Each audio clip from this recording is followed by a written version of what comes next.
গরুর পেটে মানুষের বাচ্চা, ঘটনাটি শুনতে খারাপ লাগলেও এটাই বাস্তব রটে গেল এই ফ্যামিলিতে।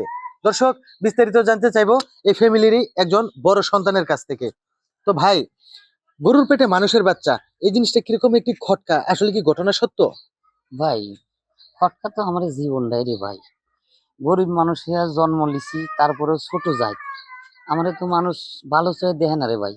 একটা দোকানে যদি সদাই লিবের যাই ভাই, আমারে দেখলি কেউ সেই দোকানে সদাই লেয় না। তখন দোকানদারা কয় তোমার কাছে বেচা কিনা কর বলে তোমরা দোকানে আসো না। আমরা কোনো বাজারে গেলে বাজার করে পারি না।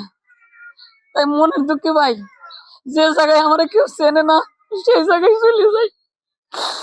আসলে মানুষ মানুষের যে এত ঘৃণা করে, এটা যদি জন্ম না নিতাম বুঝতাম না। একে তোরাও যে সৃষ্টিকর্তার সৃষ্টি, আমরাও সেই সৃষ্টিকর্তার সৃষ্টি। তোরেও আটকালি যে রক্ত বাড়াবি, আমারও সেই রক্তই বাড়াবি। এত ঘৃণা তোরা কিসের লেগে করিস আমারে?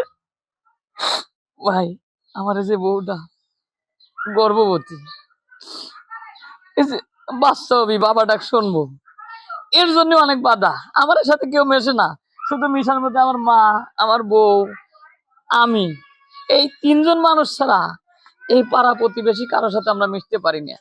এরাই আমার পাড়া প্রতিবেশী, এরাই আমার আত্মীয় স্বজন, এরাই আমার স্বজন। তাছাড়া অন্য কারোর সাথে কথা কবির পারি না, কেউ আসেও না, বসে না, সিসি করে, কারণ আমরা মেতর, বুঝছেন? এই জন্য এই গুজবটা রটাইছে যে গরুর পেটে মানুষের বাচ্চা, মানে আমার বউ গরুর সাথে তুলনা করছে, বুঝছে? দর্শক, আসলে মেতর জাতটা একটু ছোট, যার কারণে এমনই একটি ঘটনা রটিয়েছে পাড়া প্রতিবেশীরাই কিন্তু। আর এমন একটি ঘটনা যেটা কিনা মানুষের পেটে না, গরুর পেটে মানুষের বাচ্চা, এরকম একটি ঘটনা রটাইলো। তো এখন আমরা চলে যাব ওনার মায়ের কাছে। তো আন্টি, আসলে প্রতিবেশীরা যে এভাবে আপনাদের ঘটনাটি রটাইলো, এটা কি আসলে আপনার পুত্রবধূ গর্ভবতী হওয়ার কারণে নাকি অন্য কোনো কারণে? পুত্রবধূ গর্ভবতী হওয়ার কারণে, কারণ ওদের বাচ্চা পেটে না এখন, এটাও মানুষের সহ্য হয় না। এখন সেজন্য সবাই বলতেছে গরুর পেটে মানুষের বাচ্চা, এটা কোনো কথা? মানে আমারে গরুর সাথে তুলনা করছে, আমরা মানুষ লয়। মানে গরু যেরকম ব্যবহার করে না, আমার এরকম ব্যবহার করে। কারণ তারা বাথরুম যখন বরি যায় মলমূত্র, তখন আমার দিক পরিষ্কার করবি, আমার দেখলি সিসি করবি। এই জন্য আমার মানুষের সাথে তুলনা করে নাই, গরুর সাথে তুলনা করছে। তাই আমার বোর পেটে বাচ্চা হয়েছে, এই জন্য কয় গরুর পেটে বাচ্চা হয়েছে। তো দর্শক, আপনারা তো শুনতেই পারলেন যে আসলে তাদেরকে এতটাই ছোট ভাবা হচ্ছে গ্রাম প্রতিবেশীরা। একটা পর্যায়ে মানুষের পেটের বাচ্চা হবে, এই কথাটা নিয়ে গেল গরুর পেটে বাচ্চা। তো এখন চলে যাব উনারই পুত্রবধূর কাছে। তো আচ্ছা আপু, আপনাকে যে এই একটা ঘটনা রটাইলো, এতে কি আপনার খারাপ লাগতেছে না? হ্যাঁ, আমার তো খারাপ লাগতেই আছে। এখন খারাপ লাগলেই কি করব? কারণ যে সমাজে আমার স্বামীর কোনো মূল্য নাই, আমার শাশুড়ির কোনো মূল্য নাই, সেইখানে আমি মূল্য পাবো এটা আমি কিভাবে বিশ্বাস করি? আর দেখি আল্লাহ পাকে কি করে, কারণ সবার উপরে তো আল্লাহ না। তো মানুষের কথা নিয়ে আমার মন খারাপ হলেও কোনো কিছুই না, কারণ আমার পাশে আমার স্বামী আছে এবং কি আমার শাশুড়ি আছে। ওনারা যদি দুইজন আমার সাথে থাকে, আমার আর কাউকে প্রয়োজন লাগবে না, ইনশাল্লাহ। তো দর্শক, এখানে কিন্তু একটা শিক্ষা গ্রহণ করা হয়, একাতবদ্ধ যে একটা জিনিস, আসলে এই তিনজন মানুষের একটা ফ্যামিলি, আর তিনজন মানুষের কিন্তু একটা সমাজ, আর এই তিনজন মানুষ মিলেই কিন্তু আত্মার আত্মীয়। এখানে এমনই একটি বন্ডেজ তৈরি করা হয়েছে আল্লাহর তালার একটি তরফ থেকে, এমন সুন্দরভাবে চলাফেরা করতেছে যেন মানুষের কাছে গেলে ওনারা সিসি হয়ে যায়। যার কারণে দূরে দূরে গিয়ে ওনারা বিভিন্ন কাজ কাম করে বা কোনো প্রয়োজন হলে সেই প্রয়োজন মেটায়। তো এখন আবারও আরেকটু ভাইয়ের কাছে যাব। আচ্ছা ভাই, আপনারা কি এই গ্রামে থাকবেন নাকি এখান থেকে কোথাও চলে যাবেন? কারণ আপনারা তো নির্যাতিত, নিপীড়িত এবং লজ্জিত এই গ্রামে, তাই না?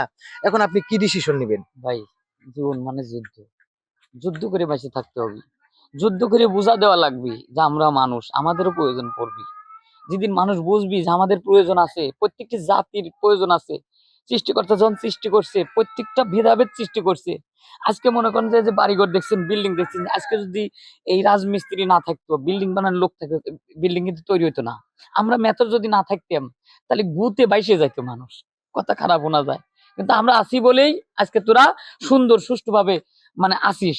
এই এই যে যে বিষয়গুলি যখন বুঝবি, তখন আমারে চিনবি। যুদ্ধ করে আমরা টিকে থাকবো, যুদ্ধ করে বাঁচবো, বাঁচার মতো বাঁচবো। হ্যাঁ, এটাই সৃষ্টিকর্তার কাছে চাই। আর একটা কথা আপনি কইছেন যে সৃষ্টিকর্তার তরফ থেকে আসছে না, এটা ভুল। মানুষ মানুষের ভেদাভেদ সৃষ্টি করে, সৃষ্টিকর্তা কখনো ভেদাভেদ সৃষ্টি করে না। না আমি কারণ সে ভেদাভেদের কথা নির্দোষ। বলি না, আপনাদের যে একটা বন্ডেজ, হ্যাঁ, কেউ কাউকে ছাড়তেছে এটা না যুদ্ধ, একসাথে। এটা পরীক্ষা সে করবেই। এই পরীক্ষা আমাদেরকে জয়লাভ করতেই হবে, জয়লাভ করতে আচ্ছা হবে, এটাই দর্শক, আমার এখানে কথা। একজন প্রতিবেশী আছে, মুরব্বী, ওনার কাছে যাব। তো কাকা, এখানে যে ঘটনাটি ঘটেছে, গরুর পেটে মানুষের বাচ্চা, এটা কিন্তু এখানকার মানুষেরাই কিন্তু রটাইছে। তো এই রটানোটা কি আপনারা কিভাবে দেখছেন? আপনারা কেন এটা করতেছেন? না এটা আছে, কিছু লোক আছে এটা বলে, সবাই বলে না। যেমন আমার ওর দরকার পড়ে মাঝে মাঝে একটু টয়লেটটা পরিষ্কার করার জন্য, আমি ওরা ডাহি যে গোপাল আমার এটা পরিষ্কার করে দাও। তো ওই যে পরিষ্কার করে দেয় টাকার বিনিময়। এর মাঝখানে দেখলাম ওই দিনকে বাজার করে দিতেছে। তা আমি ডাক দিলাম, কি গোপাল, তুমি বাজার এই কাছে বাজার থেকে তুমি দূরে যাও কেন? কাকা শুধু আপনার লগে দুইটা কথা বলি।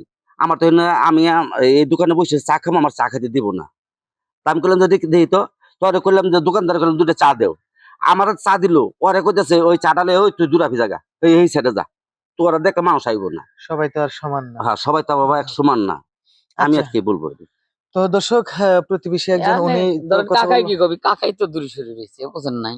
এই তো মানুষ সবাই ভালোবাসে, দোয়া করি যে না সবাই ভালো থাকে।